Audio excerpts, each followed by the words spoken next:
नमस्कार, मैं हूं पवन त्यागी। दिल्ली यूनिवर्सिटी के पूर्व प्रोफेसर जीएन साईं बाबा को सुप्रीम कोर्ट से करारा झटका लगा है और उनके उस फैसले को जो नागपुर की बेंच ने इनकी जमानत याचिका ये स्वीकार कर ली थी, ये कहकर के कि इनके आरोप जो हैं उसमें कोई तथ्य नहीं है, इनको जमानत दे दी जाए, इसको सुप्रीम कोर्ट ने गंभीरता से लिया और नागपुर बेंच की जमानत याचिका को रद्द करते हुए इनको जेल में रहने के लिए आदेश दिया है। अगली सुनवाई हालांकि दिसंबर में होगी, लेकिन तब तक के लिए ये जेल में रहेंगे। और माना यह जा रहा है कि जिस तरह से जांच एजेंसियों ने अपने तथ्य प्रस्तुत किए थे और यूएपीए के तहत इनके ऊपर कार्रवाई की गई थी, वो बहुत जरूरी और पुख्ता जानकारी थी। लेकिन आपको यह बता दें कि बड़ी बेशर्मी के साथ देश के अंदर देश का विपक्ष और कुछ छात्र विंग इस प्रोफेसर के पक्ष में धरने और प्रदर्शन कर रहे हैं। देश की राजधानी दिल्ली में यूनिवर्सिटी के अंदर भी कुछ छात्रों ने इनका पक्ष लेते हुए सरकार को कोसते हुए यह आरोप लगाए कि सरकार जो है सभी लोगों को, विरोधियों को दबाने और कुचलने के लिए कोर्ट कचहरी का और जो केंद्रीय एजेंसी हैं इनका दुरुपयोग कर रही है। मोदी हाय हाय के नारे दिल्ली यूनिवर्सिटी के कैंपस में लगाए गए। लेकिन मेरा सवाल है उन लोगों से जो ये मोदी जी पर आरोप लगा रहे हैं, उनको ये समझ लेना चाहिए कि ये जो प्रोफेसर है इनका नक्सलियों का कनेक्शन ये आज का नहीं है। पहली बात ये समझ लें। और ये पहली बार नहीं है कि ये जेल गए हैं, ये पहली बार नहीं है कि ये नक्सलियों के कनेक्शन में पकड़े गए हैं। आपको बता दूं, ये मूल रूप से आंध्र प्रदेश के रहने वाले हैं। और आपको यह भी बता दूं कि 2005 में ये पहले मुंबई में, आपको 2004 में मुंबई में international league of peoples struggle इस संस्था से जुड़े। 2005 में रिवोल्यूशनरी डेमोक्रेटिक फ्रंट आरडीएफ उस संस्था से जुड़े। और उस संस्था से जुड़ने के साथ ही इनको ये पाया गया कि ये नक्सली और बाकी लोगों के बीच में कुरियर का काम कर रहे हैं, संदेश पहुंचाने का, और देश को माहौल कैसे खराब किया जाए, ये सब इस योजना के हिस्से में थे। हालांकि ये व्यक्ति जीएन साईं बाबा हमेशा व्हील चेयर पर चलता है क्योंकि 80% विकलांग है, पैर खराब हैं, बिल्कुल खड़े नहीं हो सकते और शरीर का ऊपर का भाग काम नहीं करता। लेकिन दिमाग देखिए, ये दिमाग देश विरोधी एक्टिविटी में पूरा लगाया हुआ है। व्हील चेयर पर बैठने वाला व्यक्ति, कोई भी आम आदमी कहेगा साहब बेचारा, बीमार, असहाय, इसको आप जेल में डाल रहे हैं। यही प्ले दिया गया 2014 में, 2015 में जब इनका कोर्ट में केस गया तो मेडिकल ग्राउंड में इनको दया करने की बात कही गई। हालांकि कोर्ट ने कई बार इस मामले में ये कोताही बरतते हुए इनको छूट भी दी है। लेकिन अब सवाल यह है, जो मोदी सरकार पर सवाल उठा रहे हैं और जो दिल्ली के कैंपस में यूनिवर्सिटी के इनके पक्ष में नारे लगा रहे हैं, जिनको पुलिस ने पकड़ा भी है, हल्का बल प्रयोग भी हुआ है, उनसे मेरा सवाल है, देश के हर उस व्यक्ति से मेरा सवाल है कि जो मोदी जी को इसके लिए जिम्मेदार बता रहे हैं, क्या उनके पास यह जवाब है कि यह व्यक्ति 2005 में आरडीएफ नाम की जब संस्था से जुड़ा तो 2012 में Andhra Pradesh police public security act के तहत इनको, इस संस्था को बैन किया गया। 2012 में मोदी सरकार केंद्र में नहीं थी। 2012 में आंध्र प्रदेश में यह संस्था को बैन किया जाता है और उसमें लिखा जाता है बाकायदा कि नक्सलवादी देश विरोधी एक्टिविटी के कारण इस संस्था को, आरडीएफ नाम की संस्था को, रिवोल्यूशनरी डेमोक्रेटिक फ्रंट को बैन करने की आवश्यकता है क्योंकि ये देश विरोधी एक्टिविटी कर रहा है। इसके बाद इनको छोड़ दिया जाता है। साहब ये तो असहाय हैं, लेकिन एजेंसियों के ये निशाने पर थे, रडार पर थे। 2014 आते आते हमारे देश की एजेंसियों को ये लगने लगा कि जिस तरह से सरकारें उदासीन हैं और इन अर्बन नक्सलियों पर कोई कार्रवाई नहीं कर रही हैं, एक तरफ दिल्ली यूनिवर्सिटी के प्रोफेसर, एक तरफ विकलांग और पूरा वो जो होता है कि भाई इनका एक ग्रोह जो इकोसिस्टम है वो सारा का सारा इनको बचाने में लगा हुआ था।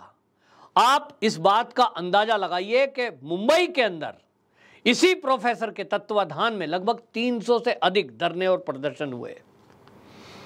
ये कोर्ट में ये प्ली देने वाले लोग जो इनको इस 80% विकलांग बताकर दया की याचिका कर रहे हैं, क्या उनके पास इस बात का उत्तर है कि यह व्यक्ति जो चल फिर नहीं सकता, 300 से अधिक आंदोलन इसने महाराष्ट्र में मुंबई में किए और छत्तीसगढ़ में पूरा नक्सली नेक्सस को चलाने का काम किया,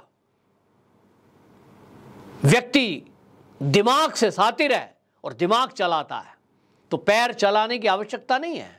हाथ चलते हैं, मुंह चलता है, आंखें चलती हैं, दिमाग चलता है, फोन चलता है और व्हील चेयर पर लोगों को जाता है, लेकर जाता है, काम वही कर रहा है। और इसलिए केंद्रीय एजेंसियां जो हमेशा रडार पर इसको रखे हुए थी, उन्होंने पाया कि जो कांग्रेस की सरकार है केंद्र में वो इस पर कार्रवाई नहीं कर रही है। होना तो ये चाहिए था कि जब आंध्र प्रदेश ने इनके संगठन को बैन किया और नक्सली कनेक्शन पाया, बाकायदा टिप्पणी लिखी गई कोर्ट के द्वारा, तो तभी इनको नौकरी से निकाल देना चाहिए था। लेकिन केंद्र में कांग्रेस की सरकार थी और दिल्ली में भी कांग्रेस की सरकार थी, नौकरी से नहीं निकाला गया, नौकरी पे बरकरार रहे। सोचिए, एक यूनिवर्सिटी का प्रोफेसर, उसकी जहरीली मानसिकता, देश विरोधी एक्टिविटी, अर्बन नक्सली तैयार करना उसका मकसद, देश का माहौल खराब करना उसका मकसद, कैसे छात्र तैयार कर रहा होगा। और ये दिल्ली के अंदर कुछ यूनिवर्सिटियों में लगातार होता रहा है, चाहे वो जामिया हो, चाहे वो जेएनयू हो और चाहे वो डीयू हो। छात्रों को एडमिशन करना, रेफरेंस से लाए, प्रोफेसर से मिले, एडमिशन हो गया, उसके बाद सारी कहानी शुरू होती है, माइंड वॉश बच्चे का। और उसके बाद उनको कब देश विरोधी एक्टिविटी में प्रयोग कर लिया गया उन छात्रों को भी नहीं पता होता। आज जो दिल्ली की यूनिवर्सिटी में छात्र नारे लगा रहे थे, इस प्रोफेसर के जय जयकार कर रहे थे, उनको अच्छी तरह पता है, क्योंकि जब कोई डिग्री कॉलेज में पहुंचता है तो वो छोटा बच्चा नहीं होता। लेकिन ये कहते हैं कि साहब ये तो आंदोलन है, सरकार के विरुद्ध हमारा आक्रोश है, तो क्या हथियार उठाकर पुलिस और सेना पे हमला करना या करवाना ये कोई अभियान का हिस्सा हो सकता है? ये जघन्य अपराध है और यही अर्बन नक्सली करते हैं, जिससे सावधान होने के लिए भी देश के प्रधानमंत्री ने कहा है। सवाल तो उस, आपको बता दें, बेंच पर भी है महाराष्ट्र की, जिसने इनकी जमानत याचिका स्वीकार की।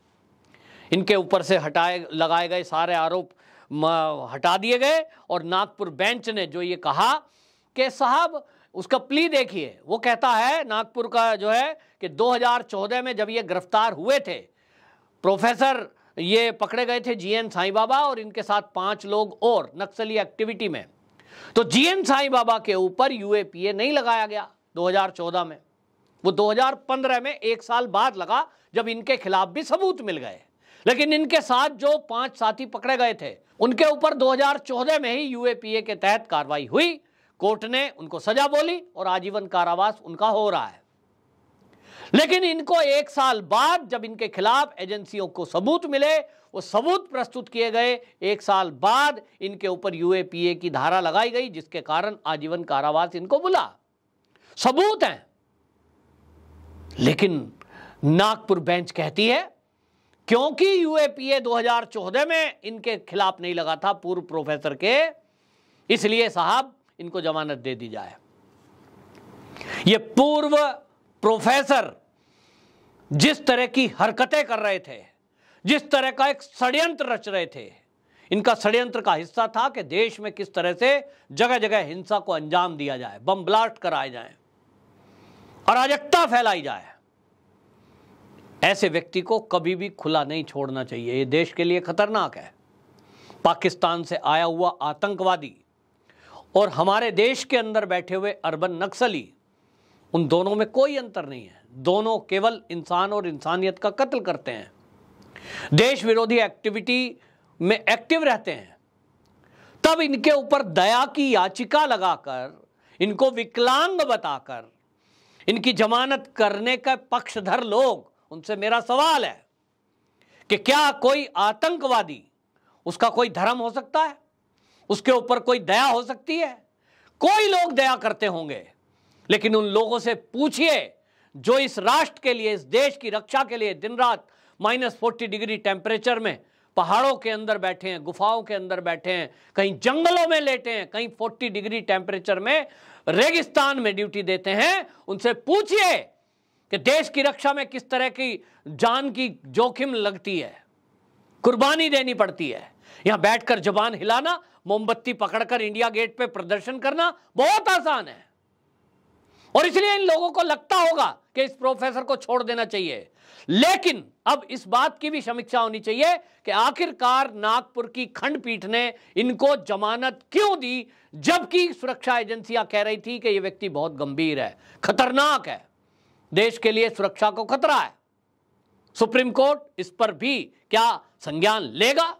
दूसरा, जो भी इनके पक्ष में बोले, मैं ये कह रहा हूं बहुत दिनों से, एक ऐसा कानून होना चाहिए कि जो ऐसे आतंकवादी या इस तरह की मानसिकता के लोगों का पक्ष ले, उनके ऊपर भी कार्रवाई होनी चाहिए। तब तक ये रुकने वाला नहीं है, नहीं तो ये इन्हीं को क्रांतिकारी और आंदोलनकारी बताकर देश में पता नहीं कितने छात्रों और लोगों को भड़काकर देश के विरुद्ध खड़ा करने का षड्यंत्र करते रहेंगे और उसमें कामयाब होते रहेंगे। वंदे मातरम।